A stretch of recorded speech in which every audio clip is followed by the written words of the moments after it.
Marc Maury, bonjour. Bonjour Marie. Avant d'être une voix, vous avez été un athlète, le rugby, le décathlon. Qu'est-ce qui vous a conduit du stade à la scène et au micro ? Un peu un hasard. Quand j'étais étudiant, je montais des spectacles. J'étais assez... ça me plaisait, créer quelque chose un peu, mais je ne pensais pas du tout faire le métier que je fais aujourd'hui.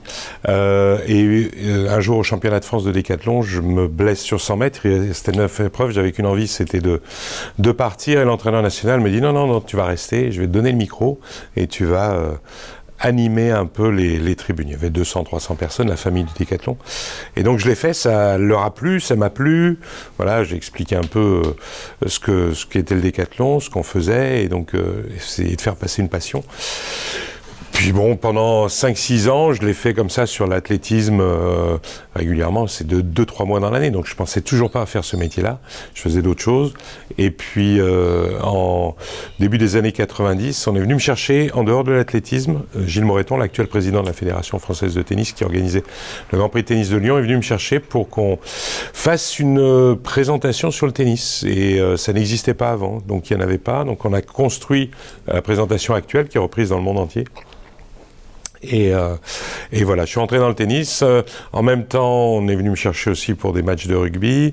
J'ai fait 20 ans au Stade de France avec le rugby, 14 championnats du monde dans le monde entier, puisque le français est la voix officielle de la Fédération internationale de l'athlétisme. Donc voilà, plus d'autres choses. Mais le métier que je fais aujourd'hui s'appelle maître de cérémonie. Et donc, on peut dire présentateur, effectivement, mais c'est plus complet, je trouve, que de dire maître de cérémonie. Voilà où j'en suis maintenant. Avec le recul, j'ai rêvé, quand j'étais gamin, de pouvoir travailler et rester dans le sport. C'est fait. C'est quoi votre rôle concrètement là sur des tournois comme le Moselle Open ? C'est de présenter les joueurs pour que le public... Je suis un peu le lien entre le public et les joueurs. C'est présenter les joueurs pour que le public les connaisse un peu mieux, qu'ils soient un peu plus avertis sur ce qu'ils ont fait, les mettre en valeur aussi. Voilà, c'est une mise en valeur. Et je leur pose des questions. Donc à la fin, le lien est fait directement avec le public, quoi. Ce qui est intéressant, c'est que il y a cette interaction-là, elle est vivante. Moi, si on ne me voit pas, c'est pas très grave. L'important, c'est que le lien puisse se faire et que le public puisse réagir à ce que les joueurs font sur le terrain, puisqu'ils les connaissent un peu mieux, et aussi ensuite de ça, lorsqu'ils leur parlent. Avant de parler un peu plus du Moselle Open, je voudrais revenir sur cette chose-là. Donc, il y a le tennis avec Roland Garros, ici le Moselle Open, mais aussi le rugby, l'athlétisme. Comment vous arrivez à jongler entre autant de sports, autant de disciplines, autant de codes ? Je suis un boulimique de sport. J'aime tous les sports, je regarde tout. Chez moi, j'ai toujours 3-4 écrans allumés, voilà, donc assez régulièrement. Je m'intéresse vraiment à ça. Et voilà, si on doit résumer, le décathlon, ça a été un peu mon idée. C'est-à-dire que en athlétisme, je voulais faire du saut en hauteur, de la perche, du lancer, de la course. Donc on m'a dit un jour, écoute, il y a un truc qui s'appelle le décathlon, voilà, ça englobe tout. Mais c'est la même chose, c'est la même philosophie dans la vie. Je veux pouvoir tout faire, comme j'aime ça. Et donc, voilà, je passe d'une épreuve à l'autre ou d'un sport à l'autre. Je sais ce qu'il faut faire pour être fort, c'est-à-dire qu'il faut travailler énormément, et eux, ils s'entraînent énormément. Donc, il y a ce respect-là que je peux avoir avec les joueuses et les joueurs ou les athlètes. Et donc, on sait exactement ce qu'il faut faire pour être au top. Ensuite, y rester, c'est encore autre chose. Donc, moi, j'aime bien expliquer un petit peu tout ça. Et eux, ils savent que je connais ça, je sais ça, et donc, voilà, il y a un peu plus d'échanges plus profonds sur leur discipline, sur leur sport, et puis humainement, c'est assez intéressant aussi. Donc cette semaine, c'est le Moselle Open. Exactement. Est-ce que vous pouvez nous raconter un peu l'histoire, le commencement avec le Moselle Open ? Bien, moi je travaillais dans le tennis déjà depuis un petit moment, avant de rentrer à Roland Garros, puisque Roland Garros, j'ai commencé en 2004, donc c'est un an après le début du Moselle Open. Et là, mon histoire avec le tennis a commencé en 92 avec Pierre Barthez avec les filles, mais surtout en 94 au Grand Prix de tennis de Lyon avec Gilles Moreton. Et à partir de là, j'ai fait tous les tournois français. À l'époque, il y avait Lyon, bien sûr, il y avait Marseille, il y avait Toulouse. Marseille s'est transformé en Montpellier et Toulouse s'est transformé en Metz. Donc le Moselle Open, après l'accident qu'il y a eu à ZF à Toulouse, le Moselle Open a migré ici en 2003. Et depuis 2003, je viens régulièrement. Voilà, donc j'ai fait tous les Moselle Open depuis le début. Donc oui, effectivement, pour cette dernière, il y a aussi un petit pincement au cœur. On sent l'émotion. Bon, et moi, je veux accompagner au maximum Julien Bouter et puis toute l'organisation pour qu'on passe une super semaine et qu'on se souvienne un peu de tout ça, quoi.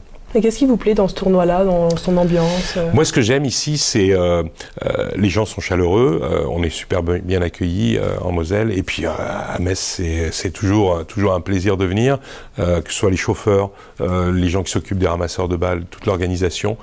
Voilà, il y a une famille qui s'est créée, il y a des liens qui sont créés, on se connaît bien maintenant, et puis Julien, c'est un passionné de tennis, ça a été un très grand joueur, et c'est quelqu'un qui, effectivement, a su faire passer ça un peu dans son département et au-delà de ça, justement, dans la France entière. Donc, quand les gens sont passionnés comme ça, où ils travaillent à leur côté, c'est un honneur, c'est un vrai plaisir. Voilà, c'est un vrai bonheur.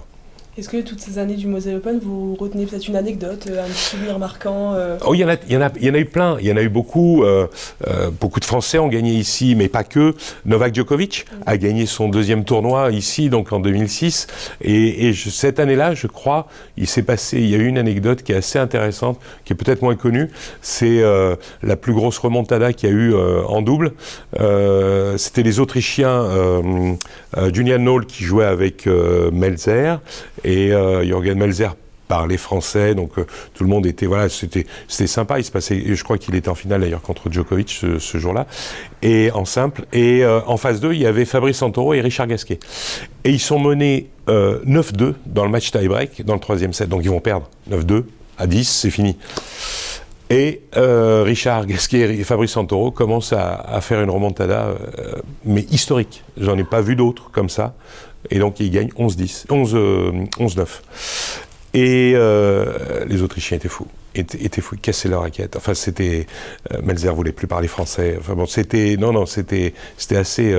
Voilà. Bon, ce sont des anecdotes sportives qui me ramènent un peu à ça, mais il n'y a pas eu que ça. Il y a eu beaucoup de victoires d'étrangers qui ont été aussi saluées. Et puis Jo-Wilfried Tsonga ou encore Gilles Simon. Voilà, on a des joueurs qui se sont illustrés ici et qui ont fait l'histoire de ce tournoi, qui ont fait aussi l'histoire du tennis français. Et grâce à ce tournoi, eh bien, tous ces joueurs-là ont pu s'exprimer, Gaël Monfils, beaucoup d'autres, devant le public français. Donc je pense que c'est aussi cette histoire-là qui est importante à retenir. Il y a eu une superbe génération de joueurs qui s'arrêtent plus ou moins. Gaël continue, mais Richard vient de s'arrêter, Gilles s'est arrêté. Richard a marqué vraiment de son empreinte le tennis français. Donc c'était bien que le public les voit aussi à côté d'eux, près d'eux, et qui viennent aussi dans des régions où parfois ils n'ont pas toujours l'habitude d'aller voir. Donc je trouve que j'enfonce une porte ouverte, mais oui, ce tournoi va nous manquer, bien sûr. Justement, le Moselle Open touche à sa fin, c'est 22 années. Est-ce qu'il y aurait peut-être un mot à retenir de ces 22 années de Moselle Open? La fidélité de toutes les institutions, de tous les partenaires aussi, je pense que ça c'est très important. Quand Julien a créé cela, avec tout ce qui est autour, c'est à la fois la fidélité du public, mais la fidélité aussi des partenaires. C'était important d'être là. La plupart venaient. Comme dans les tournois, lorsqu'ils sont réussis, il y a bien sûr le côté sportif, mais il y a le côté aussi festif qui existe à côté, le côté on se retrouve, le côté on échange énormément, et que ce soit le tissu économique qui vibre, je pense, pour cette semaine, mais aussi le grand public qui a été là. Je pense que tous ont apprécié énormément ces moments-là au Moselle Open. Donc, moi, je pense que c'est ce qu'il faut retenir. Donc, ça veut dire qu'il y a une dynamique qui existe. Faut jamais dire jamais. Il peut se produire quelque chose et je souhaite qu'un jour, voilà, cette dynamique puisse reprendre vie. Elle est là, elle est sous-jacente en permanence. C'est fort, c'est assez vivant ici. Et donc, je pense que il va falloir l'utiliser. C'est pas aussi simple que ça de revenir. Ça mettra un peu de temps parce que les institutions et l'ATP et toutes les grands organes qui gèrent le tennis vont pas tout chambouler comme ça du jour au lendemain, et on peut pas dire que 2027, voilà, on retrouve. Mais bon, il faudra être patient, et je souhaite que quelqu'un d'autre puisse un jour, pourquoi pas, faire revivre justement le Moselle Open. Et peut-être pour le mot de la fin, la voix de Marc Maury, est-ce qu'on va l'entendre encore longtemps ? Tant qu'elle est là, je suis plus très jeune, c'est vrai, mais Aznavour chantait à 93 ans, enfin je ne vais pas jusque-là. Mais disons que la voix, elle est toujours... on la travaille, bien sûr, je fais attention, j'ai encore pris une cuillère de miel le matin, c'est ce que je fais, ça me permet de la conserver en bonne forme. Mais tant qu'elle est là, mais c'est pas que la voix. Moi, ce qui me plaît, c'est de me lever le matin et d'être heureux de partir faire ces présentations-là. Je suis un privilégié de la vie. J'ai fait ce que je voulais faire quand j'étais gamin. Je pensais pas faire ce métier-là, sincèrement. Je l'ai un peu développé et ça a fonctionné, ça a marché. Voilà, moi ça me plaît. Il y a cette reconnaissance de la part du monde du sport qui est aussi plaisante parce qu'on a besoin de ça. Et j'aime ça, et pas que. Pour l'anecdote, malgré mes cheveux blancs, j'ai toujours peur de me dire que voilà, si quelqu'un vient me voir qui a une quarantaine d'années et qui me dit mon père vous adore, là effectivement je vais prendre un coup de vieux. Mais si cette personne, et c'est ce qui se passe souvent, me dit avec les annonces qu'on avait fait de Rafael Nadal notamment, me dit mon fils vous imite. Et là, effectivement, tout d'un coup, je me sens un peu plus jeune. Oui, c'est vrai. Merci beaucoup, Marc Maury. Un plaisir. Merci, Marie.